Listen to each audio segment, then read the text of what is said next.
Hello friends, पिछले video में हमने श्रम विभाग की 5 योजनाओं के बारे में डिस्कस किया था। उसी सीरीज को आगे बढ़ाते हुए आज हम श्रम विभाग की अन्य 5 योजनाओं के बारे में डिस्कशन करेंगे। तो चलिए हम स्टार्ट करते हैं। तो आज की जो हमारी पहली योजना है वो है प्रधानमंत्री उज्ज्वला योजना। ये एक बहुचर्चित योजना है जिसने भारत के सब लगभग और अधिकांशतः जो बीपीएल परिवार है उनके किचन की कायाकल्प को बदल दिया है। तो चलिए देखते हैं कि ये योजना क्या है। तो इस योजना की शुरुआत 2016 में हुई है।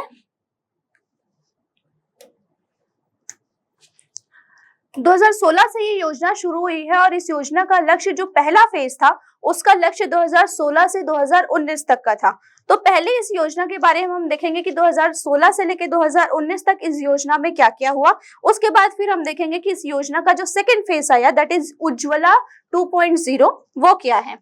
तो ये जो योजना है वो केंद्र सरकार की योजना है और इसका नारा था स्वच्छ ईंधन और बेहतर जीवन, क्योंकि ये योजना जो है वो कहीं ना कहीं भारत के बीपीएल परिवार और उसे गरीबी रेखा से नीचे जीवन यापन करने वाली जो महिलाएं हैं उनके जीवन स्तर को सुधारने के लिए कार्यरत है। तो इस योजना का जो आरंभ है वो उत्तर प्रदेश के बलिया जिले से हुआ है। जब हम एग्जाम पॉइंट ऑफ व्यू से देखते हैं तो ये जो छोटे छोटे पॉइंट्स है वो हमारे लिए बहुत इंपॉर्टेंट हो जाता है, क्योंकि हो सकता है कि एग्जाम में हमसे पूछा जाए कि उज्ज्वला योजना की शुरुआत कहाँ से हुई थी, तो उसका आंसर होगा कि बलिया जिला उत्तर प्रदेश से, या फिर इसके नारे के बारे में पूछा जा सकता है। तो ये छोटे छोटे पॉइंट्स हमको बहुत ज्यादा ध्यान देने हैं। तो चलिए आगे बढ़ते हैं। वर्तमान में जैसा मैंने बताया कि उज्ज्वला 2.0 जो है उसकी शुरुआत हो चुकी है और उज्ज्वला 2.0 जो है वो 10 अगस्त 2021 से लागू हो चुका है। अब हम देखते हैं कि इस योजना का लक्ष्य क्या रहा है। तो इस योजना का जो लक्ष्य है वो 2019 तक 5 करोड़ परिवारों को, जिसमें स्पेशली जो गरीबी रेखा से नीचे के परिवार हैं उनको रियायती दर पर एलपीजी कनेक्शन प्रोवाइड करना रहा है। और इसका जो दूसरा लक्ष्य है वो है एलपीजी के उपयोग में वृद्धि से स्वास्थ्य संबंधी विकार, वायु प्रदूषण और वनों की कटाई को कम करने में मदद लेना है। अब जैसा कि हम जानते हैं कि नॉर्मल जो मिडिल क्लास लोग हैं और उससे ऊपर के लोग हैं वो तो अपने घरों में एलपीजी कनेक्शन यूज करते हैं, लेकिन आर्थिक तंगी के कारण जो बीएलपी परिवार हैं, मजदूर वर्ग हैं, वो लोग अपने घर में इसका उपयोग नहीं करते हैं। वो लोग अपने घरों में पारंपरिक ईंधन का उपयोग करते हैं जैसे लकड़ी, कोयला, और इसका परिणाम ये होता है कि वनों की संख्या कम हो रही है। जो लोग इसका उपयोग कर रहे हैं उनको स्वास्थ्य संबंधी विकार आ रहे हैं, और वायु प्रदूषण, क्योंकि इन ईंधनों के प्रयोग से अत्यधिक मात्रा में धुआं निकलता है तो वायु प्रदूषण की शिकायत हमें देखने को मिलती है। तो इन सभी समस्याओं का एक निराकरण के तौर पे इस योजना की शुरुआत की गई है। और इस योजना का एक और लक्ष्य जो है वो है महिला सशक्तिकरण को बढ़ावा देना। अब हम सोचेंगे कि एलपीजी के उपयोग से महिला सशक्तिकरण कैसे संभव है। तो जैसा कि हम जानते हैं कि जो पारंपरिक ईंधन के स्रोत हैं तो उनको कलेक्ट करने में, जंगल जाके सूखी लकड़ियां लेके आने, फिर उनको जला के उसमें खाना पकाने में बहुत ज्यादा समय और स्वास्थ्य का नाश होता है। तो सरकार की ये कोशिश है कि एलपीजी के प्रयोग से भोजन जल्दी पक जाएगा, और क्योंकि सरकार एलपीजी खरीदने के लिए लोगों को पैसे प्रोवाइड कर रही है तो इसीलिए जो ईंधन के खपत में पैसे यूज होंगे इनके, और दूसरा जो समय नष्ट होगा उसका उपयोग जो महिलाएं हैं वो अपनी बेहतरी के लिए कर सकती हैं, जिससे वो जो बचा हुआ समय है उसमें अपने लिए कुछ प्रोडक्टिव वर्क करके अपने आप को सशक्त बना सकती है। तो एक साइड इसका जो लक्ष्य है वो ये भी है। और अल्टीमेटली जैसा मैंने बताया कि इसका एक लक्ष्य जो है वो वायु प्रदूषण को कम कर रहे हैं। अब देखते हैं कि बेसिकली ये योजना क्या है, सरकार इस योजना के साथ कैसे कार्य कर रही है। तो इस योजना के तहत जो पात्र बीपीएल परिवार हैं उनको प्रत्येक एलपीजी कनेक्शन के लिए वित्तीय सहायता प्रदान की जाएगी, और जो कनेक्शन है वो परिवार के महिला मुखिया के नाम पर जारी किया जाएगा। तो इस योजना के तहत टोटल 3,000 रुपए अनुदान जो है वो सरकार गैस एजेंसी को देगी, जिसमें से 1,600 रुपए केंद्र सरकार और 1,600 रुपए जो है वो तेल कंपनी के द्वारा वहन किया जाएगा। तो इस प्रकार इन माध्यमों से एक परिवार को एलपीजी कनेक्शन प्रोवाइड किया जाएगा। अब देखते हैं कि वो कौन लोग हैं जो इस योजना के लिए पात्रता रखते हैं। तो सबसे पहली बात तो जो आवेदक महिला ही होनी चाहिए। जो आवेदक महिला है उसकी आयु 18 वर्ष से अधिक होनी चाहिए। उस महिला के पास बीपीएल कार्ड होना चाहिए।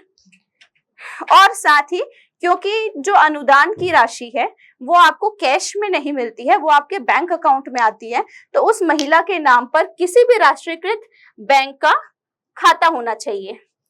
और जो हमारी एक और पात्रता है वो ये है कि परिवार जो है जो इसके लिए आवेदन कर रहा है उसके पास पहले से गैस कनेक्शन नहीं होना चाहिए। तो इस योजना की ये पात्रताएं हैं। जो अभी तक मैंने आपसे डिस्कस किया वो 2016 से 2019 तक के लिए था। उसके बाद इस योजना को आगे बढ़ाते हुए उज्ज्वला 2.0 की शुरुआत की गई है। तो अब देखते हैं कि उज्ज्वला 2.0 क्या है। तो उज्ज्वला 2.0 के थ्रू सरकार जो है वो पहली बार भरा हुआ गैस सिलेंडर नागरिकों को मुफ्त में प्रदान करेगी और साथ ही चूल्हा भी दिया जाएगा। जो गैस चूल्हा है वो और भरा हुआ सिलेंडर जो है वो सरकार प्रोवाइड करेगी। तो ये कैसे होगा? तो सरकार जो है वो 14.2 kg का सिलेंडर लेने पर अगर एक ग्राहक है जो 14.2 kg का एक सिलेंडर लेता है तो इस योजना के तहत उसको 6 रिफिल पर कोई भी मूल्य नहीं देना होगा। इसका मतलब ये है कि अगर कोई बीएलपी परिवार का व्यक्ति है जो एक बार 14.2 kg का एक सिलेंडर लेके आ जाता है तो आने वाले समय में वो 6 बार उस सिलेंडर को बिना कोई मूल्य चुकाए रिफिल कर सकता है। इसमें और जो एक प्रावधान है वो ये है कि जिन नागरिकों के पास 5 kg का गैस सिलेंडर है, 5 kg का जो सिलेंडर है, तो उनको 3 महीने में 8 सिलेंडर देने की सुविधा सरकार के द्वारा की गई है। और इसका जो नेक्स्ट प्रावधान है वो ये है कि 5 kg के सिलेंडर को लेने पर 17 रिफिल तक कोई मूल्य नहीं चुकाना होगा।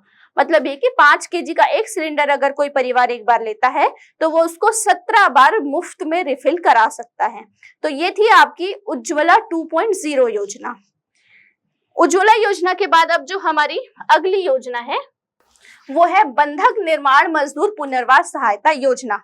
जैसा कि हम जानते हैं कि पूरे देश से लोग जो है वो यहाँ से वहां मजदूरी करने जाते हैं। कई बार ये केस देखने को मिलता है कि किन्हीं कारणवश उस मजदूर को उस राज्य में बंधक बना लिया जाता है, जिसके कारण मजदूर को और उसके परिवार को बहुत ज्यादा सफर करना पड़ता है। तो इस कंडीशन को ध्यान में रखते हुए सरकार ने इस योजना का निर्माण किया है। इस योजना की शुरुआत 2012 में हुई है, जिसमें जो इस योजना का लाभ लेने के लिए जो पात्रता है वो है कि पहला तो ये है कि जो मजदूर है वो छत्तीसगढ़ का मूल निवासी होना चाहिए, दूसरा वो एक पंजीकृत निर्माण श्रमिक होना चाहिए, और दूसरा इस योजना का लाभ उसी श्रमिक को मिलेगा जो 90 दिन पहले से मंडल में अपना पंजीयन करा चुका है। अब देखते हैं कि इस योजना के अंतर्गत क्या प्रावधान है।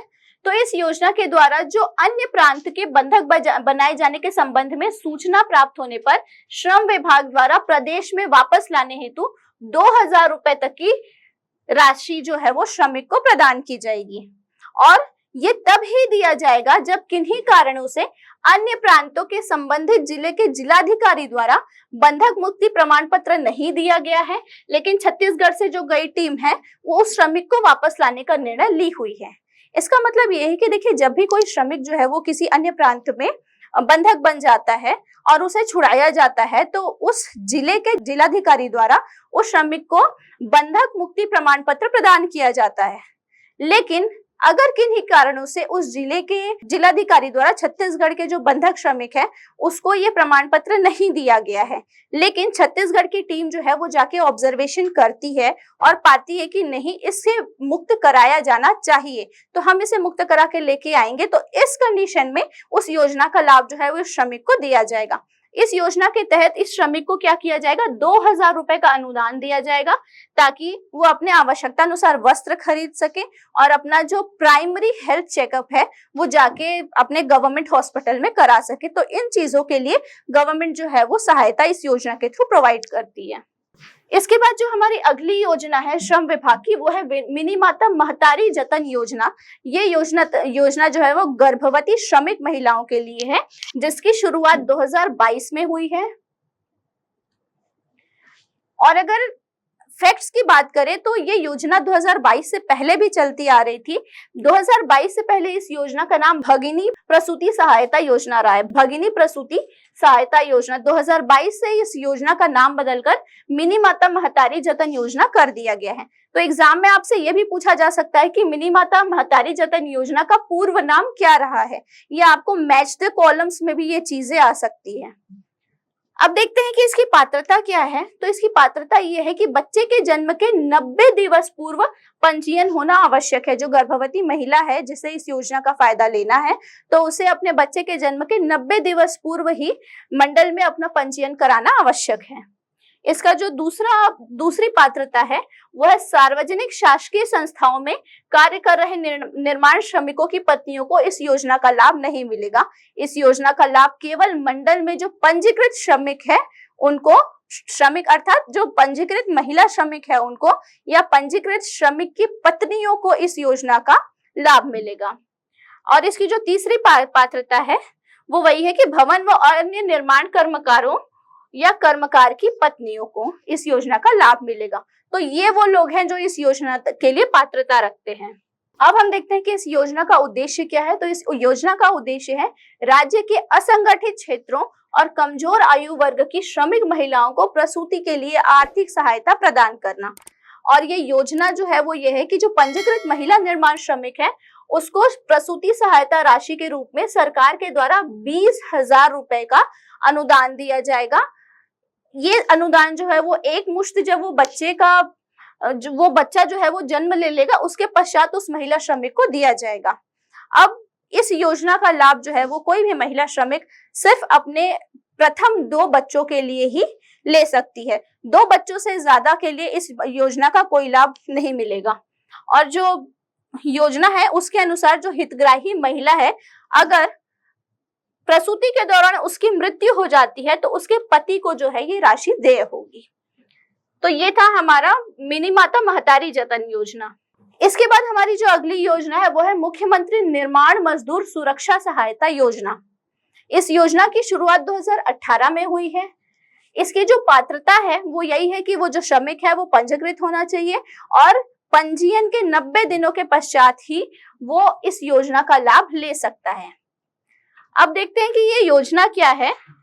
तो जैसा कि हम देख रहे हैं कि योजना का नाम है मजदूर सुरक्षा सहायता योजना, अर्थात कि मजदूर जो भी अपने फील्ड में वर्क कर रहा है तो उसके फील्ड के अकॉर्डिंग जो जो सेफ्टी इक्विपमेंट्स उसको जरूरत होती है उसको खरीदने के लिए सरकार जो है वो मजदूर की सहायता करेगी। तो इस योजना के अंतर्गत प्रदेश के पंजीकृत निर्माण मजदूरों को हेलमेट, जूता, दस्ताना, सेफ्टी जैकेट और अन्य चीजों के लिए निर्धारित दर पर 1500 रुपए जो भी मजदूर है उसको सरकार के द्वारा दिया जाएगा। और इस योजना का लाभ जो है वो कोई भी मजदूर सिर्फ एक बार ही ले सकता है। अगर उसने एक बार इस योजना का लाभ ले लिया है तो दूसरी बार इस योजना का लाभ उसे नहीं मिलेगा। इसके बाद हमारा जो अगली योजना है वो है मेधावी शिक्षा प्रोत्साहन योजना। ये योजना जो है वो मजदूरों के जो बच्चे हैं उनको शिक्षा के क्षेत्र में आगे बढ़ाने के लिए शुरू की गई है। इस योजना की शुरुआत 2018 में की गई है जिसका उद्देश्य शिक्षा को प्रोत्साहन देना है। इसकी पात्रता की बात करें तो इस योजना में जो आवेदन करता है उसे राज्य के पंजीकृत श्रमिक का बच्चा होना चाहिए। पंजीकृत श्रमिक के पहले 2 बच्चों को ही इस योजना का लाभ मिलेगा। जो आवेदन करता छात्र है या छात्रा है उसे इस योजना का लाभ तभी मिलेगा जब उसके अंक जो है वो 75% से अधिक आते हैं। अब योजना का लाभ जो है वो लाभार्थी को पंजीयन के 90 दिन के बाद ही मिल पाएगा। और जो आवेदन करता है वो 10वीं, 12वीं, स्नातक, स्नातकोत्तर, तकनीकी और मेडिकल आदि शिक्षण संस्थानों में अध्ययनरत होना चाहिए। तो अगर ये कंडीशंस फुलफिल होती है तो उसे इस योजना का लाभ मिलेगा। तो देखते हैं कि इस योजना के तहत किसी भी लाभार्थी को क्या लाभ मिलता है। तो यदि जो आवेदन करता है वो 10वीं, 12वीं, स्नातक या स्नातकोत्तर में 75% से अधिक अंक लेकर आता है तो उसे 5,000 से 12,000 रुपए तक की राशि जो है वो प्रोत्साहन राशि के रूप में दी जाती है। यदि जो लाभार्थी है वो 10वीं, 12वीं के छात्र हैं और वो प्रदेश में, मतलब जो हमारा स्टेट बोर्ड है उसके जो 10th और 12th के एग्जाम्स होते हैं उसमें अगर टॉप 10 मेरिट लिस्ट में आते हैं तो उन्हें 1 लाख रुपए की प्रोत्साहन राशि प्रदान की जाती है। और इस योजना के तहत महाविद्यालय और व्यावसायिक शिक्षण संस्थानों में अगर इनके जो छात्र हैं वो प्रवेश लेते हैं तो उन्हें प्रत्येक सत्र का शिक्षण शुल्क जो है वो सरकार के द्वारा दिया जाता है। इस योजना के द्वारा जो मजदूर वर्ग के लोग हैं उनके बच्चों को उच्च स्तर पर शिक्षा लेने के लिए प्रोत्साहित किया जाता है ताकि वे भी अपने अभिभावकों की तरह मजदूरी न करके अच्छे क्षेत्रों में अपना भविष्य बना सके। तो ये थी श्रम विभाग की हमारी अगली 5 योजनाएं। आने वाले वीडियो में हम श्रम विभाग की अन्य 5 योजनाओं के बारे में डिस्कस करेंगे। लेबर डिपार्टमेंट का जो एग्जाम है उससे रिलेटेड जो बुक उड़ान IAS एकेडमी के थ्रू जो पब्लिश हो रही है उसके लिए बहुत सारी क्वेरीज आप सबकी आ रही है कि मैम ये बुक कहाँ मिलेगी, कब मिलेगी, कहाँ से हम ये बुक्स ले सकते हैं।